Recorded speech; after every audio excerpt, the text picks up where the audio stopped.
Shalom, berjumpa lagi di channel Suara Penginjilan. Kiranya kasih dan penyertaan dari Tuhan kita Yesus Kristus selalu menyertai dimanapun saudara berada. Kembali kita akan belajar bersama-sama satu kebenaran firman Tuhan, agar kita semakin dibentuk dan terus bertumbuh serupa Kristus. Perenungan firman Tuhan hari ini dengan tema cara dan waktu Tuhan menolong umatnya. Bapak Ibu saudara-saudari, ada sebuah kesaksian hidup dari seorang anggota gereja yang baru menyatakan imannya untuk percaya kepada Yesus Kristus. Tidak lama setelah dirinya dibaptis, ia mengalami musibah beruntun. Terjadi kebakaran dan rumahnya menjadi salah satu yang ikut terbakar. Karena rasa stres membuatnya tidak konsentrasi saat menyeberang jalan, yang mengakibatkan dirinya tertabrak mobil, sehingga tulang tangan dan kakinya patah. Dengan demikian, tentu ia tidak lagi bisa bekerja. Diperhadapkan dengan keadaan seperti ini, maka timbullah berbagai pertanyaan di hatinya. Adakah Tuhan mengetahui semua penderitaanku? Adakah Tuhan mengasihiku dan keluargaku? Mengapa Tuhan tidak segera bertindak menolong kami? Mengapa Tuhan membiarkan semua ini terjadi justru di saat saya bersungguh-sungguh mau percaya kepadanya? Bapak Ibu saudara-saudari, diperhadapkan dengan situasi dan kondisi seperti ini, hal yang wajar jika dirinya yang baru percaya kepada Yesus Kristus akan meninggalkan imannya dan kembali pada kepercayaan yang sebelumnya. Namun saudara-saudara, di tengah kelemahan fisiknya, justru ia menunjukkan iman yang luar biasa. Ia berkata, "Memang tubuhku pada saat ini tidak bisa melakukan apapun, namun aku meyakini bahwa Tuhan yang kupercaya akan melakukannya untukku." Bapak Ibu saudara-saudari, apa yang ia percaya dan yakini tidak berakhir dengan sia-sia. Sebab orang yang menabraknya ternyata adalah seorang pengusaha. Karena dipenuhi rasa bersalah dan iba, maka pengusaha itu membantu semua biaya pengobatan dan juga membantu membangun ulang rumah bapak tersebut. Saudara-saudariku, walaupun bapak ini baru mengenal Yesus Kristus, namun ia menyatakan imannya di saat situasi buruk terjadi atas hidupnya. Bagaimana dengan kita yang sudah mengikut Yesus sejak lama? Bagaimana dengan saudara yang turun-temurun adalah orang Kristen? Ketika saudara diperhadapkan dengan situasi yang sulit, adakah iman saudara tetap teguh? Mungkin ada di antara saudara yang pada saat ini sedang mengalami pergumulan berat. Ketika permasalahan yang saudara hadapi seakan-akan tidak ada lagi jalan keluarnya, apa yang akan saudara lakukan?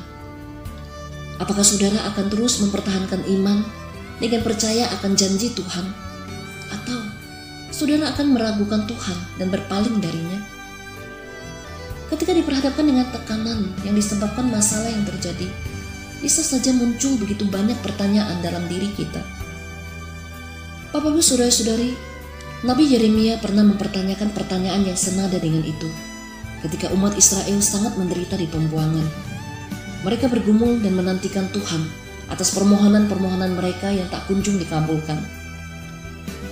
Jawaban Tuhan atas pergumulan mereka tercatat di dalam Yeremia pasal 29 ayat 10-14. Demikian firman Tuhan. "Apabila genap 70 tahun bagi Babel, barulah aku memperhatikan kamu. Aku akan menepati janjiku itu kepadamu dengan mengembalikan kamu ke tempat ini. Sebab aku ini mengetahui rancangan-rancangan apa yang ada padaku mengenai kamu, yaitu rancangan damai sejahtera dan bukan rancangan kecelakaan, untuk memberikan kepadamu hari depan yang penuh harapan. Aku akan memulihkan keadaanmu." Bapak Ibu saudara-saudari, melalui firman Tuhan ini, Tuhan mau menegaskan, Tuhan mengetahui pergumulanmu, Tuhan pun sangat mengasihimu, dan Tuhan juga berkuasa untuk menolongmu. Dalam firman Tuhan ini, Allah menyatakan bahwa rancangan Allah selalu baik terhadap bangsa Israel.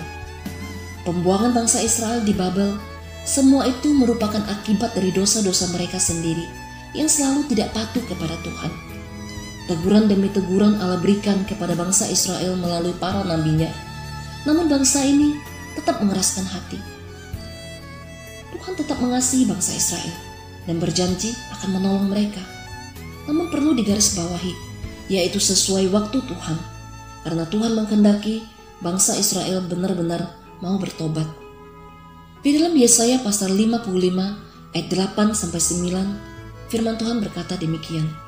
Sebab rancanganku bukanlah rancanganmu, dan jalanmu bukanlah jalanku. Seperti tingginya langit dari bumi, demikianlah tingginya jalanku dari jalanmu, dan rancanganku dari rancanganmu. Saudara-saudara, di tengah pergumulan yang mendesak, tentu kita berharap untuk segera mendapatkan jawaban dan pertolongan dari Tuhan. Diperhadapkan dengan masalah, tentu sungguh sulit untuk mengenali dan meyakini rencana Tuhan atas hidup kita. Namun perlu disadari bahwa waktu kita dan waktu Tuhan tidak selalu sama. Harus kita sadari bahwa apa yang baik menurut penilaian kita belum tentu baik menurut Tuhan. Tuhan merencanakan masa depan yang lebih baik bagi kita, walaupun caranya tidak selalu seperti apa yang kita harapkan. Bapak Ibu Saudara-saudari, terkadang sebagai seorang manusia, kita mau segala sesuatu harus sesuai keinginan kita. Kita mau semuanya harus serba instan. Tentu hal ini tidak Tuhan kehendaki, sebab segala sesuatu yang instan tidak akan membentuk pribadi kita menjadi lebih baik. Saudara-saudaraku, sekalipun di dalam kita menantikan pertolongan Tuhan, ada kesulitan yang menghadang. Jangan pernah ragu mentaati perintah Tuhan, karena pada akhirnya tidak ada yang sia-sia bagi orang yang menaruh pengharapan penuh kepada Tuhan. Saudaraku, ketahuilah, seringkali kesulitan yang kita alami menjadi cara Tuhan untuk memurnikan iman dan ketaatan kita. Karena Dia Tuhan yang sangat mengenal kita, mengasihi, dan mau memberkati kita, sehingga Tuhan mengizinkan kita masuk dalam kesulitan untuk membentuk diri kita menjadi lebih tangguh. Kita akan menjadi pribadi-pribadi yang tidak berlari dari masalah, sebab kita sudah terbiasa memenangkan masalah yang ada dalam hidup kita. Jika Tuhan mengizinkan masalah terjadi atas hidup kita, maka tetaplah setia, berpegang pada firman Tuhan. Kita harus meyakini bahwa Tuhan jauh lebih mengerti waktu yang tepat bagi kita, dan pertolongan Tuhan tidak pernah terlambat bagi anak-anaknya. Demikian jauh perenungan kita pada hari ini. Tuhan Yesus memberkati kita semua. Amin.